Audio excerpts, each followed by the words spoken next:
Hello everybody, in today's video I'm going to show you how to use GlassWire for the server remote monitoring. GlassWire is primarily a local network monitoring tool. It does not directly monitor remote servers from the cloud. Instead, you install the GlassWire on the server or the remote machine itself, then access remotely using the other tools.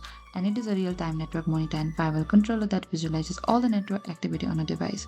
So first, simply install a GlassWire and open to your GlassWire. What you can do is on the top over here we can find this traffic monitor. You can go to this graph here. In this graph we can find this live bandwidth usage, incoming versus outgoing traffic, connection spike, port usage, example 80.443.338.922. Click on any spike to see process name, remote IP, country, location, post number, and this helps detect brute force attacks, unexpected remote connection and data exfiltration and monitor. And you can also use a firewall to control the server traffic. What you can do is go to this GlassWire Protect and turn on this firewall by simply clicking over here, and it blocks the unused servers and blocks suspicious app, restrict unknown background processes, and that is it. GlassWire works best on small scale Windows server monitoring, providing visibility and control over network activity in real time. Thank you for watching this video. Don't forget to like, share and subscribe, and if you have any queries or confusion, please comment down below and we will reach out to you very soon.